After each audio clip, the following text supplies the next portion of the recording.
I went up to the English Midlands, see some family. On the way back, we had a drink in a pub.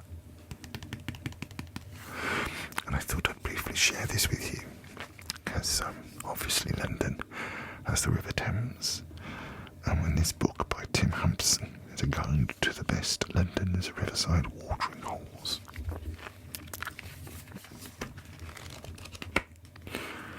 As it says on the back, I'll read the stuff for you. The essential guide to London's riverside pubs. It's a bit like that, isn't it? Featuring 100 of the capital's best pubs by the Thames, the canals and the Lee, River Lee. Includes handy images to help find the way to your chosen pub. And specially commissioned photography to help you make an informed choice. Where to go if you like. Listings highlight special points of interest, such as beer gardens, live music, and riverside walks. That's a picture of the Grand Junction Arms.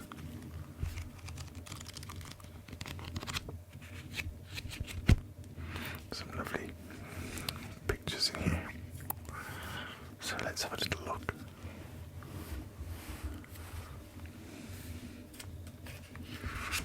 I should say as well, thank you very much for the if you've subscribed.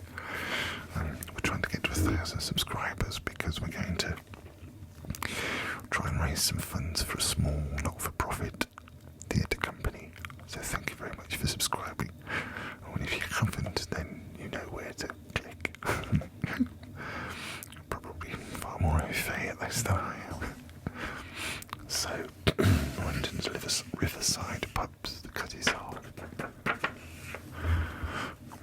And the introduction.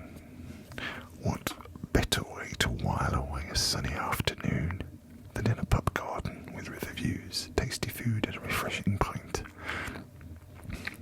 This lip-smacking guide to London's riverside pubs provides both visitors and residents with detail of the best watering holes along the Thames, the Lee, and London's canals. Yeah. Excuse me. Whether you're looking for an escape from the bustling city, some rest and repose by the river, or just a unique atmosphere in which to enjoy a thirst-quenching ale, this guide offers 100 waterside pubs to choose from, divided by area along the Thames from Walton-on-Thames to Thamesmead, a place I know well. I haven't been there for a while. It's where they actually filmed Clockwork Orange, the Stanley Kubrick film, the book. Anyway, Thamesmead, with a chapter on canals and the Lee River. London's riverside pubs gives an insight into the history, architecture and distinctive characters of the establishments, along with beautiful photography and helpful maps.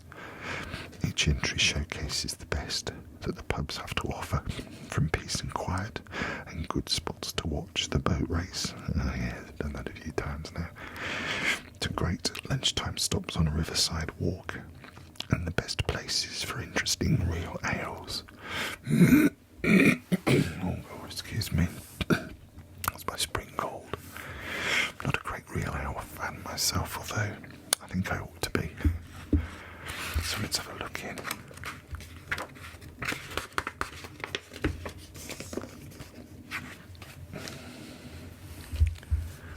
Not sure where that little bridge is. It's cute, isn't it?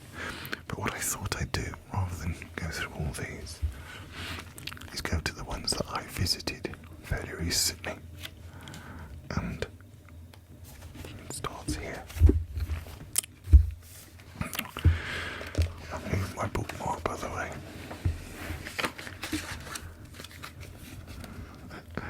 That's a cute little bookmark, isn't it? It's actually a photograph I bought, a postcard from Wales, mid-Wales. It's the harbour. Yes. Nice little place. Aberyron. So, the London Apprentice, Church Street, Isleworth in Middlesex. There's a wide range of real ales, a large and friendly pub that is well used by locals, as well as those out walking and cycling along the riverside. Where does a pub get its name? There was once a popular ballad, The Honour of an Apprentice in London, that told the story of the adventures of an apprentice who, like Richard the Lionheart, robbed a lion of his heart. After the matchless manhood and brave adventure in Turkey, he married the king's daughter. Well, maybe.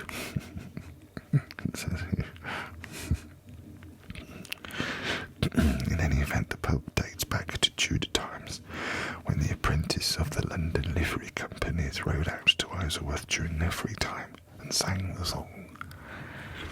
The pub was rebuilt during the first half of the 18th century. The first recorded licence dates back to 1731, and until 1739 it was kept open all night for the benefit of river travellers. Doesn't happen now.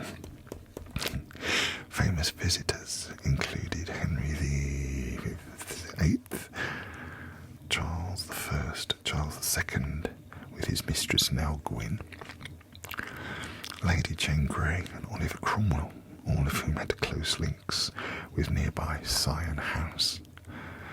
Open throughout the spring and summer, the garden at Sion, landscaped by Capability Brown in the mid-18th century. The gardens are renowned for their extensive collection of rare trees and plants. The pub now has a smart walled riverside terrace with views of Kew Gardens. On the other side of the river, a comfortable downstairs bar. Upstairs, there is a Regency-style room with a river view. You can still see some fine historical features, including a mural panel recording a bell-ringing competition. That's a little soup salt of that. There's a picture of it, the London Apprentice. Yeah, I haven't been there for a while, but I've been a couple of times in the past.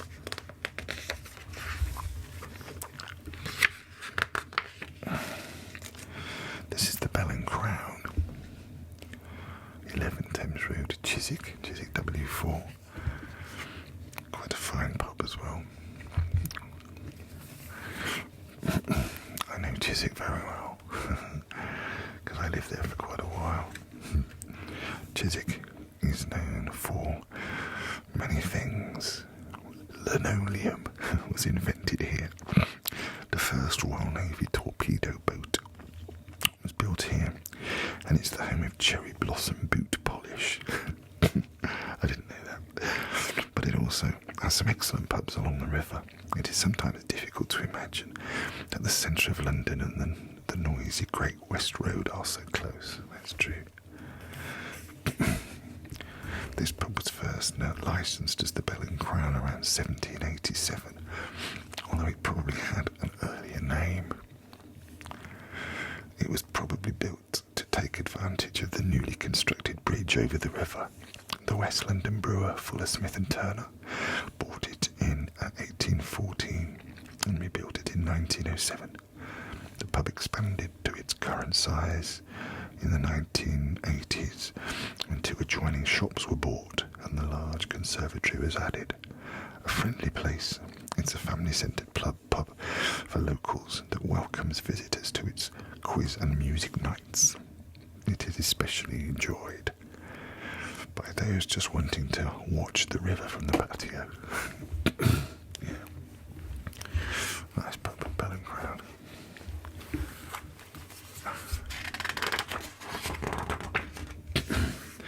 I'm going to skip forward a couple. This is the City Barge, Strand on the Green, which is quite nice.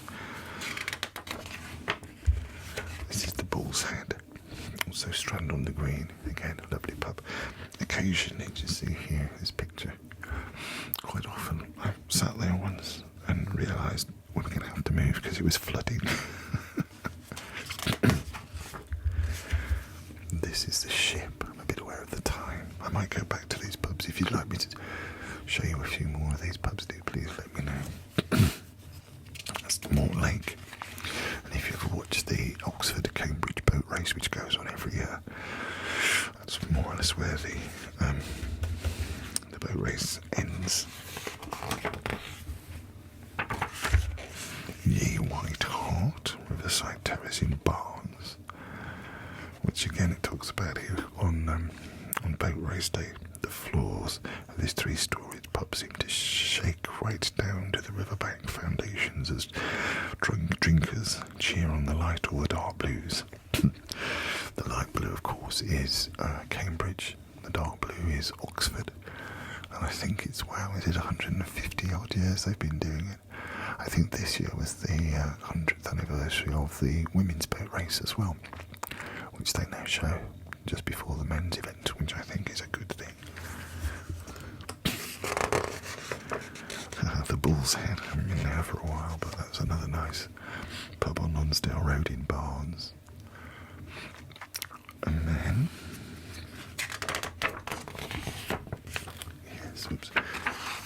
the Mawson Arms, Chiswick Lane South. Mawson Arms, and this is an interesting pub which I do believe is closed now. I'll have to have a look at the weekend when I'm down there. The Mawson Arms was linked to Fuller Smith and Turner, one of England's most important real ale brewers, and the only brewer to have won the campaign for Real Ale's champion beer of Britain 5 times with 3 different beers. The reality is they've now sold out to the Japanese brewery, is it, I think, Asahi, but they've still kept the properties. But the Mawsons used to be good. It was a bit freaky, not freaky, novel. And then we get to one of my old regular haunts. I used to write in here quite a lot. This is the Black Lion on South Black Lion Lane, Hammersmith. The beer's changing range of cask ales. I know the owner's a lovely couple as well. Really nice guys. The Black Lion is a modern British pub with a French twist, and it's also home to a Le Barge restaurant. Not anymore, it isn't. Less of a French twist, but I know when this book was written. Actually, when was it? I should check that. Oops, when was it published? Where's its birth certificate? Here we are. Let's have a look. 2011. Yeah, I'm trying to think when the current owners moved in. But anyway, matters not. This is the Black Lion. Some might rue the day that the pub's Skittle Alley closed. Yes, that's true. Although, of course, the room's still there. But few can regret that the current landlord is using the space as a French restaurant. Oh, and just picked up a hat full of awards. It's definitely a place for foodies. Yes, it's not the French restaurant so much now, but it still is. Friday is fish day, and customers can choose from 4 different kinds, having them grilled or cooked in a beer batter or tempura batter. Also look out for the gourmet sausage on the Sunday lunches. Other treats include a large garden and music. The range of beers could be larger, but the quality is excellent. I think the range of beers is larger now. Yes. As I say, I was down there a couple of weeks ago. Particular favourite is Sharp's Doom Bar with a hint of fruit and spice. I'm not sure if they're still doing that. Might be. I'll try and check it out for you. Brewed in Rock, Cornwall, of course. The beer is named after a sandbar in the estuary of the River Cornwall. The pub supposedly has its own ghost. Oh yes, the ghost, of course, yes. Excuse me. And houses psychic fairs. It's a quirky place with eccentric entertainment nights, quizzes based on television game shows.